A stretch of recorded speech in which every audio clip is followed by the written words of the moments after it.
Berkaitan dengan Situ Gintung tentunya ya, kita kembali lagi. Jadi musibah jebolnya Situ Gintung tidak hanya memakan banyak korban. Peristiwa ini juga meninggalkan kisah sedih yang mendalam. Waktu berjalan 5 tahun berlalu, bagaimana keadaan Situ Gintung sekarang? Berikut liputannya. Situ Gintung awalnya memiliki luas 31 hektar dengan daya tampung 2,1 juta meter kubik air. Fungsinya mengendalikan aliran Sungai Cisadane yang mengalir dari Gunung Salak, Bogor ke Laut Jawa. Namun sejak tahun 1970-an, Situ Gintung mengalami pendangkalan dan penyimpangan fungsi menjadi pemukiman.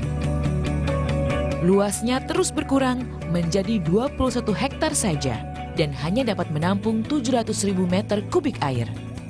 27 Maret 2009, air bah menjebol tanggul Situ Gintung. Akibatnya kawasan kampung Situ Gintung, Kecamatan Ciputat, Tangerang, Banten, porak-poranda.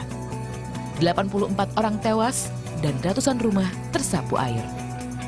Curahan hujan yang tinggi membuat bagian tanggul pengendali banjir buatan zaman Belanda ini roboh.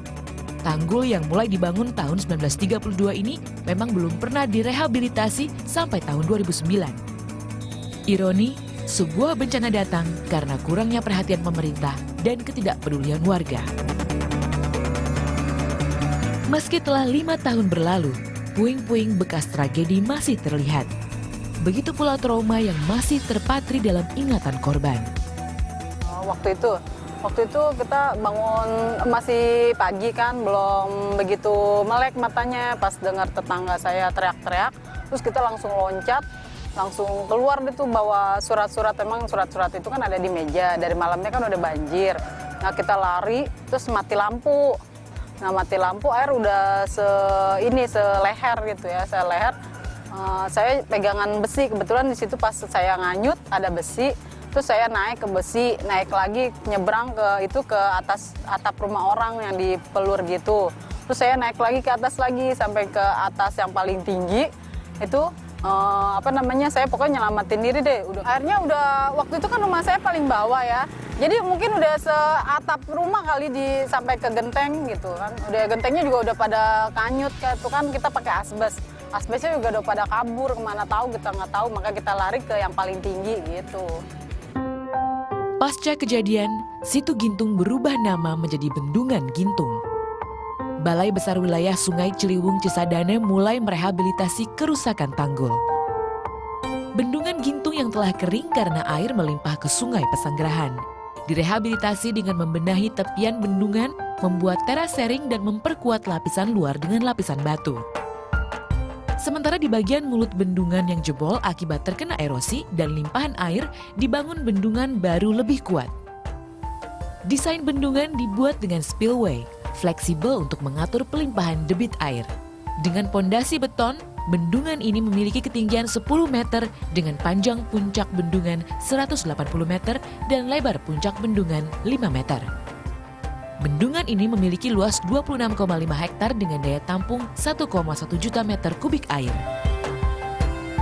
Sebuah monumen peringatan dibangun di akhir proyek bendungan yang memakan biaya 94,3 miliar ini. Untuk pengelolaan struktural, ada operator yang bertugas mengawasi keadaan tanggul. Salah satunya Tommy, yang juga sebagai saksi hidup tragedi Situ Gintung. Sejak 2011, dia bertugas memeriksa keadaan 17 instrumen bendungan Gintung secara berkala. Seperti jika dalam kondisi penuh atau curah hujan tinggi, pintu air dibuka. Atau pengecekan patok geser untuk mengukur pergeseran ketinggian muka tanggul. Namun demikian, ada beberapa alat yang tidak dapat digunakan dengan baik, seperti pengukuran online yang dapat memperlihatkan ketinggian air. Memang ada beberapa alat yang kami sudah minta ke kantor, ada yang sudah mulai tidak berfungsi dengan baik. Salah satunya PDA di kilometer, kemudian alat di AW layarnya itu sudah tidak memberikan data ke pusat telemetri di Cawang. Bendungan Gintung sekarang sudah menjadi tempat rekreasi bagi sebagian warga. Ada yang datang memancing atau sekedar jalan-jalan. Kehadiran mereka memang memberikan kehidupan di Bendungan Gintung, namun juga mendatangkan masalah baru, seperti sampah. Tragedi telah berlalu, namun harapan tidak muncul dari bendungan baru, melainkan kesadaran pemerintah dan masyarakat untuk menjaga alam. Reska Ramdhani, Oswald Nanggolan melaporkan untuk NET.